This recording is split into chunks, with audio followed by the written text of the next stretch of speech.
ნარუტო ფანდომში უმეტესობას რო გითხოთ საყვარელი ბრძოლა ან საყვარელი მომენტი დარწმუნებული ვარ უმეტესობა ტოპ 3-ში მაინც გაიყვანს გაარას და როკლის ბრძოლას და არა მხოლოდ ნარუტო ფანდომში ნარუტოს ფანდომის გარეთაც მაგრამ მოდი ვნახოთ ნარუტოს და გაარას ბრძოლის ანიმაციამ დროის და ჟამის ცვლილებას რამდენად გაუძლო კი ანიმატორების გარდა როგორც ნახე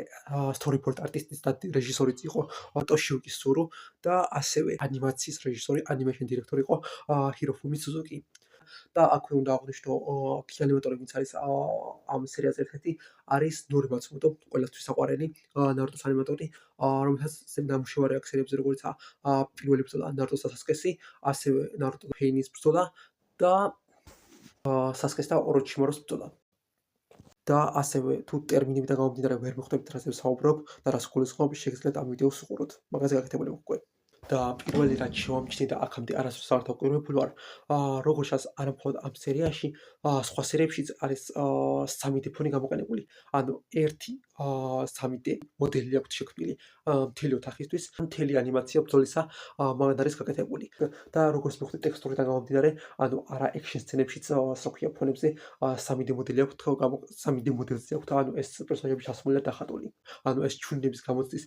სერიების ბოლო ნაწილი როგორც მოხდა ყველა მაგ 3D მოდელის ფონზე გაკეთებული და ალბათ ნაკლებად შესამჩნევიც მაგიტოა რომ იქიდან გამომდინარე რომ ბევრ სერიაში დასჭირდებოდა კარგი მოდელი შექმნეს და თითო დახაჭეს აშკარად და იქიდან გამომდინარე რომ კარგად არის შეხამებული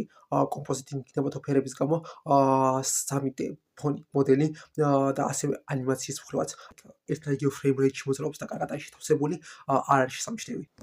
და ადრე როცა ვუყურე ბრძოლას დავიბნი თავიდან ვერ მივხვდი როგორ იყო გაკეთებული გაარას ქვიშა და თავიდან ვიფიქრე რომ შეიძლება CGI გამოეყენებინათ მაგრამ CGI მაგ შემთხვევაში ქვიშისთვის და რაღაცისთვის რო გაეკეთებინათ ეფექტებისთვის ცოტა შესამჩნევი იქნებოდა როგორც მივხვდი და საკუთრებურზეც მითითებული იყო როგორც smoke animation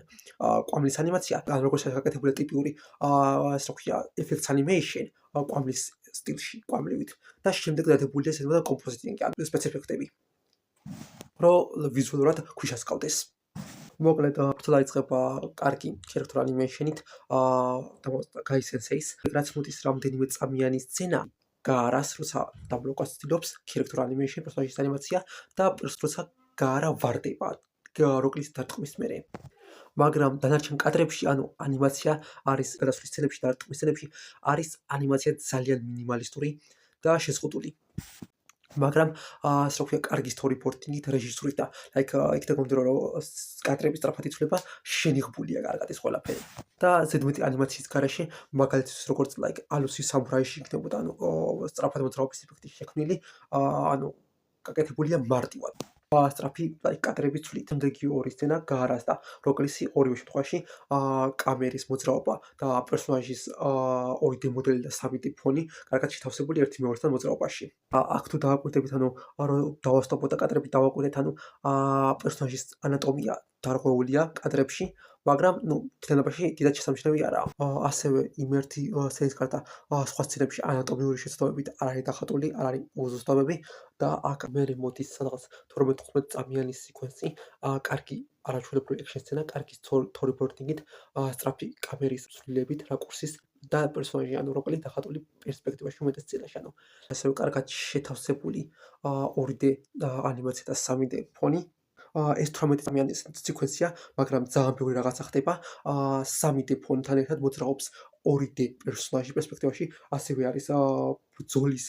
სცენასთან ერთად, რომელშიც რეალისტური პერსონაჟის მოძრაობა გაკეთებული არის როტაციის, ანუ კამერის ბრუნვის სცენას, ანუ შუა ბრძოლაში. შეთავსებული ქვიშის ეფექტს ანიმეიშენთან, ეფექტების ანიმაციასთან და ასევე დამატებული, ასე რომ ქვია,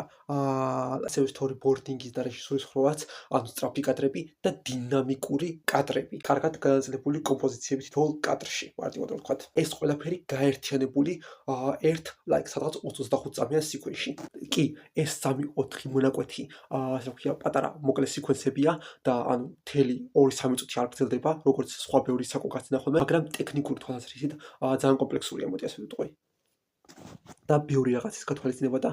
მაგრამ თუნდაც ამ მოკლე სეკვენსში ამ ყველაფრის შეთავსებას და გაკეთებას ერთდროულად ჭირდება ძალიან დიდი სკილები და გამოცდილება და უნარები ანიმატორის. იმის ფონზე, რომ გაკეთებული აქვს action სცენაში ასევე რეალისტური character animation პერსონაჟის ანიმაციაც, არა მხოლოდ action სცენა. როცა ასეთი სცენებისთვის მაგალითად თუნდაც One Punch Man-ის პირველ სერიალშიც კი ანიმატორები უბრალოდ ირჩევენ კანადა სტილის ანიმაციას. ანუ კანადა სტილის ანიმაცია, როცა ძირითად კადრებს ხატავ და ფაქტობრივად შეიძლება ითქვას ტექნიკურად in-between ანიმაციას არ აკეთებ. და ანუ რაც შეიძლება ნაკლები კადრის გამოყენებით ქმნი მოძრაობის ეფექტს, მაგრამ ამ შემთხვევაში არ არის მომენტი, რომ კადრების რაოდენობა შეზღუდულია. პირიქით, ანიმატორი ცდილობს ნორმაც მომენტი, რომ რაც შეიძლება fluid, ნაზი და რეალისტური მოძრაობა გააკეთოს action სცენაში. შემდეგ როცა როკ-ალი გარშემო დარბის სადღაც 14-15 წამი, რეალურად 3-4 კადრია, სწრაფად იცვლება კადრები, მაგრამ ყველა სცენაში არის ცენტრში დახატული ერთი პერსონაჟი, შორიდან ან ახლოდან გაარა და გარშემო მერე 3-4 კადრის განმავლობაში იცვლება ყვავლის ეფექტის ანიმაცია, ძალიან მინიმალისტურად არის გაკეთებული, მაგრამ თავის როლს თამაშობს და მოძრაობის ეფექტს ქმნის და როგორც დამავიწყდა აღნიშნვა, იქიდან გამომდინარე, რომ ეს ყოველკვირეული ანიმე იყო და გამოსვლია 2000 წელს, თავისთავად რეჟისორს და ანიმატორს შორტკატების გაკეთება მოუწოდა ძალიან ბევრის. გზების გამონახვა, რომ ანიმაცია და დრო დაეზოგათ. რაც თუ არ ჩაეძიები, არ არის შესამჩნევი მარტივად რო ვთქვათ. ანუ რეჟისორმა და ანიმატორმა თავის საქმე კარგად გააკეთეს. ჰაიპი და რაღაცა მაინც შექმნეს ამ ბრძოლის. მიუხედავად ისა, თვითმფრინავებაში თვითონ ბრძოლის ცუდი ტემპის, რასაც უყურეს სერიას, მთელი სერიის განმავლობაში დიალოგი, ორწუთიანი, ერთწუთიანი ანიმაციის სეკვენსი, დიალოგი, ანიმაციის სეკვენსი, დიალოგი. ბოლო მონაკვეთში, როცა გარას ჰაერში ჩაგდებს, ისევე როგორც სხვა სცენებში, რეალურად რაც არის გაკეთებული კარგად, არის კარგი storyboarding-ი, ანუ დინამიკური კადრები და დინამიკური პერსპექტივიდან ან კუთხიდან არის დახატული კადრები, მაგრამ არის ახლო კადრები დახატული. მაქსიმალურად არის გაადვილებული საქმე ანიმატორისთვის, რომ მარტივი იყოს. ანიმაცია კარგია, როდესაც გამოვიდა იმ დროისთვის და ყოველკვირე ანიმისთვის არაჩვეულებრივი სტანდარტი ანიმაციის, მაგრამ კიდევ უკეთესი არის რეჟისურა. და შემდეგი სერიაც, რა ქვია, ამგვარად გაკეთებული still frames ფაქტობრივად ეფექტები და რა ქვია, speed line-ები დადებული ზემოდან. ან მთელი ბრძოლის სცენები ფაქტობრივად ეგ არის და მერე აქ არის ერთი კარგი debris animation, ანუ გრევის და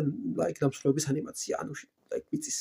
მთლიანობაში სწრაფი კამერით ცვლილება და რაღაცა კარგი storyboarding-ი, სხვა რაკურსზე გადაღებული კადრები, hype moments ქმნის მაინც მთლიანობაში. მარტივად ვთქვათ, ნორი მაცუმოტოს ეს ქათი რო არ ყოფილიყო, ნარუტოს ეს სერია კონკრეტულად ამდენი 2-3 სერია მიყოლებით,